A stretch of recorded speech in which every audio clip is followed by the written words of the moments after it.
बच्चों, इस वीडियो में मैं आपको बड़े घर की बेटी कहानी के एक पात्र हैं बेनी माधव सिंह, उनका चरित्र चित्रण किस तरह लिखा जाएगा इसके बारे में बताऊंगी। वास्तव में जब किसी कहानी के किसी पात्र का चरित्र चित्रण लिखा जाता है तो मुख्य रूप से दो बातों का ध्यान रखना चाहिए। पहली बात कि वह कौन है और दूसरी कि वह कैसा है। जब आप ये बताएंगी कि वह कौन है तो आप सबसे पहले उसका व्यक्तिगत परिचय लिखेंगे और जब कैसा है या कैसा था इसका जवाब लिखिएगा तो आप उसके गुण दोष इन सब के बारे में बताइएगा। तो जैसे एक उदाहरण आप देखिए बेनी माधव सिंह का। बेनी माधव सिंह कौन था या कौन थे? तो बेनी माधव सिंह गौरीपुर गांव के जमींदार और नंबरदार थे। उनकी आधी से अधिक संपत्ति वकीलों के भेंट चढ़ चुकी थी। वर्तमान समय में उनकी वार्षिक आमदनी 1000 रुपये से अधिक नहीं थी। उनके दो पुत्र थे, श्रीकंठ सिंह और लाल बिहारी सिंह। दूसरी बात जो बेनी माधव सिंह के बारे में कहानी में आ रही है वो यहाँ पर है कि बेनी माधव सिंह समाज में पुरुषों को श्रेष्ठ समझते थे और स्त्रियों को निम्न समझते थे, और इसी कारण उनका यह कहना था कि बहू बेटियों को मर्दों के मुंह नहीं लगना चाहिए। साथ ही साथ लाल बिहारी ने जो किया था उसे वे उचित ठहरा रहे थे और उनको लग रहा था कि लाल बिहारी से मुंह लड़ाकर बहस करके आनंदी ने अच्छा नहीं किया था। अगली बात जो लाल बिहारी बेनी माधव सिंह के बारे में आ रही है वो यहाँ पर है कि बेनी माधव सिंह संयुक्त परिवार के पक्षधर थे, और इसी कारण जब लाल बिहारी नहीं श्रीकंठ सिंह जब घर छोड़ने की बात करते हैं तो बेनी माधव सिंह को ये अच्छा नहीं लगता है और वे अपने बेटे को समझाने का प्रयास करते हैं कि उसे घर नहीं छोड़ना चाहिए। अगली बात,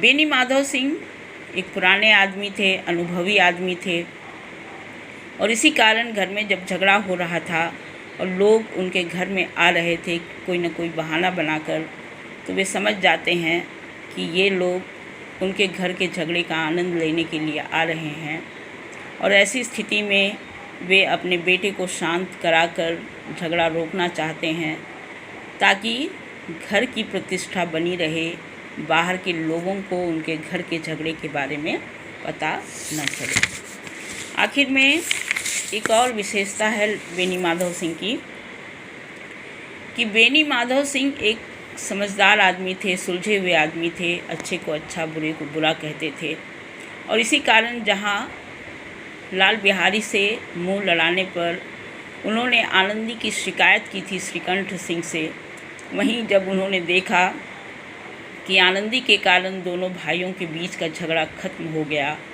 तो उन्होंने आनंदी की खुलकर तारीफ भी की और कहा, उसके बारे में कहा कि बड़े घर की बेटियां ऐसी ही होती हैं, वे बिगड़ा हुआ काम बना लेती हैं। तो इस तरह से बेनी माधव सिंह के चरित्र के संबंध में उनके जो गुण दोष आए हैं उनके व्यक्तिगत परिचय के बाद अगर आप उसको लिख देती हैं तो उनका चरित्र चित्रण हो जाता है। इसी तरह से आपको लाल बिहारी सिंह और श्रीकंठ सिंह का भी चरित्र चित्रण लिखना होगा। आनंदी का तो मैंने आपको लिखकर दे दिया है। आगे अभ्यास के लिए एक प्रश्न देखिए। प्रश्न है अब अनपढ़ उज्जट लाल बिहारी से न रहा गया, खड़ा उठाकर आनंदी की ओर जोर से फेंकी और बोला, जिसके गुमान पर फूली हुई हो उसे भी देखूंगा और तुम्हें भी। पहला क्वेश्चन, लाल बिहारी कौन है? उसके क्रोधित होने का कारण क्या था? कहानी में बहुत अच्छी तरह से दिया हुआ है। वो क्रोधित क्यों हुआ? दाल में घी न होने के कारण, और घी अभी परसों ही आया था, ख़त्म हो गया। तो आनंदी के द्वारा इस तरह से बहुत अधिक सामान खर्च करने पर या बचत न करने पर वो नाराज़ होता है। दूसरी बात कि आनंदी उससे मुंह लड़ाती है, जो उसको पसंद नहीं आता है। दूसरा प्रश्न है, लाल बिहारी ने खड़ाऊ उठाकर किस पर फेंकी? आनंदी पर फेंकी। उसकी क्या प्रतिक्रिया हुई? उसकी मतलब आनंदी की। आनंदी किस तरह से प्रतिक्रिया करती है? सबसे पहले तो वो खड़ाऊ को अपने हाथ से रोक लेती है, सिर बच जाता है, उंगलियों में चोट आ जाती है। साथ ही साथ वो बहुत क्रोधित होती है। क्रोध से वह हवा से हिलते पत्ते की तरह कांपने लगती है। वह कोप भवन में बैठ जाती है। 2 दिन तक न कुछ खाती है न कुछ पीती है। और इस तरह से जो भी बातें यहाँ संबंधित हैं उसको आप लिखिएगा आनंदी की प्रतिक्रिया के रूप में। मतलब खड़ाऊ, लाल बिहारी के द्वारा खड़ाऊ फेंके जाने पर आनंदी क्या करती है, यही बात यहाँ पर लिखना है। अगला प्रश्न है, जिसके शब्द का प्रयोग किसके लिए किया गया है? घटना के विरोध में उसने क्या किया? जिसके शब्द का प्रयोग यहाँ पर श्रीकंठ सिंह के लिए किया गया है। जो घटना घटी थी आनंदी और लाल बिहारी के बीच, उसके विरोध में उसने क्या किया? उसके विरोध में वे सारी बात सुनकर पहले तो बहुत क्रोधित हुए, फिर उन्होंने निश्चय कर लिया कि वो लाल बिहारी के साथ एक घर में नहीं रहेंगे, और इसलिए उसने अपने पिता से कह दिया कि अब इस घर में लाल बिहारी के साथ वह रहना नहीं चाहता है। पिता चाहें तो लाल बिहारी को रख लें घर में, वह अपना संभाल लेगा, और अगर वे उसको रखना चाहते हैं घर में तो लाल बिहारी से कह दें कि वह जहाँ चाहे चला जाए।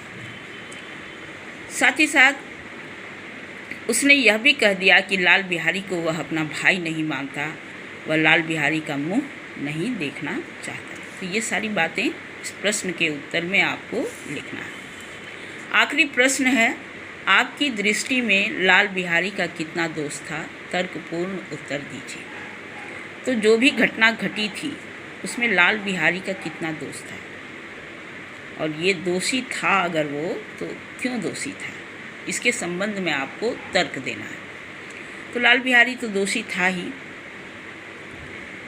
क्योंकि उसने अपने से रिश्ते में बड़ी भाभी का अपमान किया था। कैसे किया था अपमान?